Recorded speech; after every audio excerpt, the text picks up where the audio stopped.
প্রশাসন আমরা দেখছি প্রধান রাজনৈতিক দল বিএনপি অনেক জায়গায় বিএনপির পক্ষে কাজ করছে, মাঠে প্রশাসন নিরপেক্ষ আচরণ করছে না। এ ধরনের প্রশাসনের অধীনে নির্বাচন করা সম্ভব নয়। বুধবার মার্কিন প্রতিনিধি দলের সঙ্গে বৈঠক শেষে সাংবাদিকদের একথা বলেছেন জাতীয় নাগরিক পার্টির আহ্বায়ক নাহিদ ইসলাম। প্রশাসন যদি থাকে তাহলে এ সময় মৌলিক সংস্কার ছাড়া এনসিপি নির্বাচনে যাবে না উল্লেখ করে বৈষম্য বিরোধী আন্দোলনের সাবেক সমন্বয়ক ও সাবেক তথ্য উপদেষ্টা নাহিদ ইসলাম বলেন, মাঠে প্রশাসন বিএনপিকে সাহায্য করছে, এনসিপিকে যথাযথ সাহায্য করছে না। বিভিন্ন জায়গায় জাতীয় নাগরিক পার্টির নেতাকর্মীদের উপর হামলা চলছে, সেই জায়গায় প্রশাসনকে নিশ্চুপ ভূমিকা পালন করতে দেখছি। প্রশাসন নিরপেক্ষ না হয়ে কার পক্ষ নিচ্ছে এমন প্রশ্নের জবাবে নাহিদ বলেন, আমরা লক্ষ্য করছি প্রশাসন আমাদের প্রধান রাজনৈতিক দল বিএনপির পক্ষ অবলম্বন করছে। অনেক জায়গায় এবং মাঠ পর্যায়ে যে ধরনের চাঁদাবাজি চলছে সেই জায়গায়ও মাঠ প্রশাসন আসলে নিশ্চুপ ভূমিকা পালন করছে।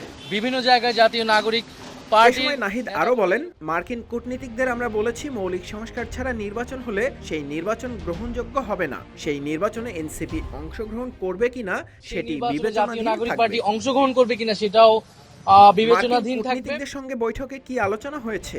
সাংবাদিকদের এমন প্রশ্নের জবাবে নাহিদ বলেন, সংস্কার বিষয়ে আমরা যেই প্রস্তাবনাগুলো সংস্কার কমিশনে দিয়েছি সেগুলোর কথা বলেছি। আমরা বলেছি আমাদের 3টি দাবির কথা: সংস্কার, বিচার ও গণপরিষদ নির্বাচন। আমাদের যে 3টি দাবি বিচার, সংস্কার এবং গণপরিষদ। বৈঠকে আলোচনার বিষয়বস্তু সম্পর্কে নাহিদ ইসলাম বলেন, মূলত বর্তমান রাজনৈতিক পরিস্থিতি, সংস্কার কার্যক্রম, নির্বাচন বিষয়ে মার্কিন প্রতিনিধি দলের আগ্রহ ছিল। এছাড়া সংখ্যালঘুদের নিরাপত্তা সহ বাংলাদেশের সামনের রাজনীতি কোন দিকে যাবে এবং এনসিপির গঠন প্রক্রিয়া, সাংগঠনিক কার্যক্রম ও আদর্শ ইত্যাদি বিষয়ে তাদের আগ্রহ ছিল।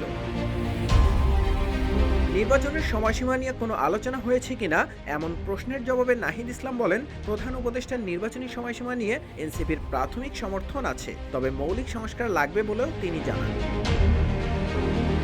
নিউজ ডেস্ক, রূপালী বাংলাদেশ।